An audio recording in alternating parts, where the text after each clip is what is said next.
बागेश्वर का विरोध करके उनकी भी नजर मुस्लिम वोट बैंक पर ही। उनको लग रहा है कि क्या पता विरोध करते करते कहीं खाता अच्छे से खुल जाए, उम्मीद वो यही कर रहे हैं। लेकिन आप जरा समझिए, बाबा ने कुछ ऐसा नहीं कहा था जो कि राजनीति से प्रेरित।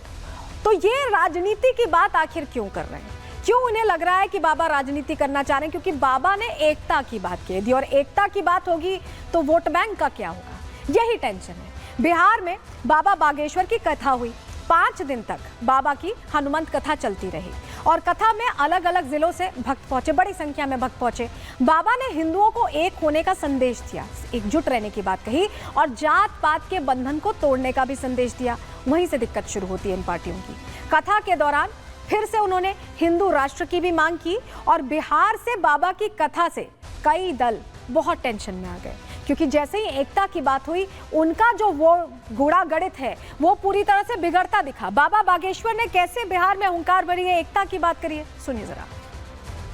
बिहार की अद्भुतता बहुत अनूठी है, यहाँ के लोगों की श्रद्धा और आस्था बहुत अद्भुत है। हमारा मानना, हृदय का मानना, हमारी भावनाओं का मानना, और पूर्ण रूप से हमारा मानना है कि हिंदू राष्ट्र की आवाज़ अगर कहीं से बुलंद होगी तो भारत में बिहार से होगी। अगर हिंदू राज्य बनाए जाएंगे, वो पहला राज्य अगर कोई होगा भारत का तो वो बिहार होगा। दरअसल टेंशन इसलिए भी है कि बीजेपी भी यही कहती है कि एक हैं तो सेफ हैं, और बाबा बागेश्वर भी ये कह रहे हैं कि हिंदुओं को एकजुट करेंगे। वो हिंदुओं को एकजुट करने की बात कर रहे हैं, और बीजेपी भी इसी धारणा के साथ आगे बढ़ती है, जनता के बीच जाती है। अब सियासी दलों को ये टेंशन है कि अगर एक हो गई, ये सारी जनता एक हो गई, सारे हिंदू एक हो गए, और अगर ये वोट बैंक में तब्दील हो गए तो कैसे चुनाव में क्या होगा, चुनाव का उनका हश्र क्या होगा, उनकी पार्टियों का हश्र क्या होगा, ये टेंशन का विषय है। अब जरा आपको बिहार में किस तरह से वोटों की गणित बांधी जाती है चुनावों को देखते हैं, वो भी समझा देते हैं। चलिए जानकारी जल्दी से आपके सामने रखते हैं। जातीय समीकरण समझ लीजिए। बिहार की आबादी सबसे पहले देखिए 13 करोड़ 7 लाख की है। अति पिछड़ा वर्ग जो नीतीश कुमार का पूरा साथी माना जाता है 36% है। इसके अलावा ओबीसी, इसी में मुस्लिम समाज के लोग भी आते हैं और हिंदू भी आते हैं, अदर बैकवर्ड क्लासेस में। और इसमें से कुछ लोगों को लेना चाहते हैं प्रशांत किशोर भी, कुछ लोगों को लेना चाहते हैं पप्पू यादव भी, ओवैसी भी लड़ लेते हैं बिहार में चुनाव, तो इसमें सबकी नजर है। जनरल 15% है जो सीधे सीधे बीजेपी के साथ माने जाते हैं, एसटी और एससी 2% और 20% है। तो ये जो गणित है इसी पर नजर है। लेकिन अगर आप सोचिए कि अति पिछड़ा वर्ग साथ आ जाए, जनरल के लोग साथ आ जाएं, एसटी एससी से भी जो हिंदू लोग हैं वो साथ आ जाएं, ओबीसी अगर साथ आ जाएं, तो सारा खेल बिगड़ जाएगा। ऐसा बिगड़ेगा कि ये दल पानी भरने लगेंगे, और यही इनकी चिंता की वजह है। इसी वजह से इनकी पेशानी पर बल दिखाई दे रहा है। बाबा बागेश्वर ने इस पर भी चोट की है और बताया कि देश दरअसल है किसका, क्योंकि बहुत सारे औरंगजेब फैन क्लब वाले लोग हैं, उनको भी जवाब दिया है बाबा बागेश्वर ने। सुनिए। हमने क्या गलत कहा है कि देश की सरकार सत्ता हो, हमें सिक्योरिटी की अनुमति दे, हम जाएंगे, बेझिझक जाएंगे, हमें कोई दिक्कत नहीं। हमें कथा करनी है, कहीं पे भी आप चांद ले चलो, हम चांद पे ले चल पड़ेंगे। हमें कथा करने में क्या दिक्कत? अपने सनातन संस्कृति, हम शांति की बात करने आए, हम हिंदुत्व जगाने की बात करने आए, हम अपने राम की चर्चा करने जाएंगे तो कहीं भी कोई बुलाए बेझिझक हम गए। दुबई गए, ऑस्ट्रेलिया गए, फिजी गए, न्यूजीलैंड गए और लंदन गए, और पाकिस्तान जाने में क्या दिक्कत है? स्वागत करें, हम तो तैयार हैं। देखिए, चुनाव में 4 से 5 महीने का वक्त बचा है, और ऐसे में बाबा का पहुंचना यहाँ के चुनावी समीकरण को ऐसा लग रहा है कि हिला चुका है और पूरी तरह से पार्टियों को दिक्कत में डाल चुका है। क्यों हम कह रहे हैं, डिटेल में आपको रिपोर्ट के जरिए बता रहे हैं।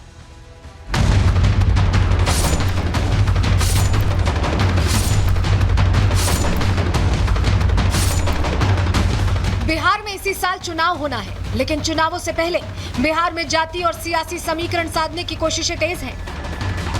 विपक्ष जहां पुराने वोट बैंक को बचाने की कोशिश कर रहा है, वहीं जन स्वराज पार्टी के अध्यक्ष प्रशांत किशोर अभी भी सियासी जमीन तलाशते नजर आ रहे हैं। बिहार में आरएसएस के कार्यक्रम और बाबा बागेश्वर की हनुमंत कथा ने विपक्ष की नींद उड़ा दी है। विपक्षी दल ये भाप चुके हैं कि चुनावी रण सजने से पहले ही बीजेपी ने चक्रव्यूह की रचना शुरू कर दी है। एक रहोगे तो सेफ रहोगे के नारे के साथ बीजेपी पहले महाराष्ट्र और हरियाणा फतह कर चुकी है। दिल्ली में भी भ्रष्टाचार को हथियार बनाकर बड़ी जीत दर्ज की जा चुकी है। ऐसे में बीजेपी के इन 2 एजेंडों से आरजेडी की मुश्किलें बढ़नी तय हैं, क्योंकि आरजेडी अध्यक्ष लालू यादव समेत परिवार के कई लोग जमीन घोटाले में फंसे हुए हैं। वहीं अगर हिंदू एक हो गए तो जातीय समीकरण भी बिगड़ जाएगा। यही वजह है कि आरजेडी के नेता बाबा बागेश्वर पर हमलावर हैं। ये देखिए पाखंडवाद परोसने वाले लोग हैं, नफरती संप्रदायी लोग हैं। इनको भगवान जी ने अयोध्या में हरा करके जबरदस्त संदेश दिया है देशवासियों को, दुनियावासियों को कि ये धर्म के नाम पर धंधा करने वाले लोग हैं। ये भगवान को बेचने वाले लोग हैं। इससे परहेज करो।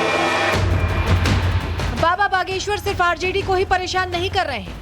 निर्दलीय सांसद पप्पू यादव भी बिहार में बाबा बागेश्वर की एंट्री से बौखलाए हुए हैं। आरजेडी की तरह एमवाई फैक्टर के दम पर चुनाव जीतने वाले पप्पू को भी लग रहा है कि अगर यादव हिंदुओं के पाले में चले गए तो मुस्लिमों के दम पर चुनाव जीतना नामुमकिन हो जाएगा। यही वजह है कि पप्पू यादव बाबा का विरोध करते करते बदजुबानी करने लगे। एक बाबा की ये मार्केटिंग करते हैं जो फ्रॉड नाम की, मतलब उतना बड़ा फ्रॉड बाबा, लगभग 2-3-4% बाबा जो संत हैं उसको छोड़ दीजिए। तो ये चुनाव आते हैं तो चुनावी राजनीति करते हैं, इसीलिए ऐसे फ्रॉड नटवर लाल बाबाओं पर बैन लगने की जरूरत है। वो चुनौती देता रहता है। बिहार में बाहर है, नीतीश कुमार है। इस तरह के धारदार चुनावी कैंपेन करने वाले प्रशांत किशोर स्ट्रैटेजिस्ट से नेता बन गए हैं, लेकिन अभी तक अपनी सियासी लाइन लेंथ तय नहीं कर सके। अपनी चुनावी जमीन मजबूत करने के लिए पीके कभी छात्र आंदोलन का सहारा लेते हैं तो कभी मुस्लिमों के हमदर्द बन जाते हैं। बिहार की राजनीति में पीके भले खुद को स्थापित नहीं कर सके हैं, लेकिन वो जानते हैं कि एनडीए गठबंधन का हिंदुत्व वाला समीकरण काफी मजबूत है। ऐसे में विपक्षी वोट बैंक में सेंधमारी के लिए बाबा बागेश्वर पर निशाना साध रहे हैं। देश किसी बाबा के कहने से थोड़ी चलता है। देश चुने हुए प्रतिनिधि, जनता के द्वारा चुने हुए प्रतिनिधियों के द्वारा चलता है। देश को बनाने वालों ने, इस देश के फाउंडिंग फादर्स ने जब इस देश को सेकुलर राष्ट्र के तौर पर बनाया है, तो आप और हम कौन हैं हिंदू राष्ट्र की बात करने वाले? कोई कर्नाटक में कह दिया, कोई अयोध्या में कह दिया, कोई बाबा के दरबार में कह दिया, उससे क्या लेना देना है भाई? वो तो कोई कहीं बैठ के कुछ भी कह सकता है। शायद प्रशांत किशोर को भी लगने लगा है कि सियासी मजबूती के लिए सनातन विरोधी बनना ही पड़ेगा। लालू, पप्पू और पीके जैसे नेता सालों से जातीय समीकरण के दम पर सत्ता कब्जाने की कोशिश में थे, लेकिन चुनावों से ठीक पहले बिहार में बाबा बागेश्वर की एंट्री ने सारे समीकरण बिगाड़ दिए। जब आप 2023 में आए, पटना में विरोध देखा गया, इस बार भी तरह तरह के बयान विरोधियों की तरफ से, ऐसा क्यों? उल्लुओं को दिन से दिक्कत होती है, रावण को राम से दिक्कत होती है। इसी प्रकार वर्तमान में कुछ लोग ऐसे हैं जिन्हें राम कथा से दिक्कत है, पर हम जैसे को तैसा जवाब देंगे, न झुकेंगे, न रुकेंगे, न मुड़ेंगे। हम बिहार के लिए आए हैं, हम सनातन के लिए आए हैं, हम हिंदुओं के लिए आए हैं, हम देश में हिंदू एकता के लिए आए हैं, और हम उनके बयानों से बहुत ज़्यादा विचलित नहीं हैं, न जिंदगी में हो भी सकते हैं। अगर वो ज़्यादा करेंगे तो हम उनके ही घर के बाहर तंबू लगाएंगे। बाबा की हुंकार और विपक्ष की तिलमिलाहट बता रही है कि बिहार में जातीय समीकरण बदल रहा है। विपक्ष का तुष्टीकरण खुलकर सामने आने लगा है। बाबा बागेश्वर जो बात समझाने गोपालगंज पहुंचे थे, अगर जनता वो बात समझ गई तो विपक्ष का सपना टूटना तय है। Bureau report, Republic Bharat.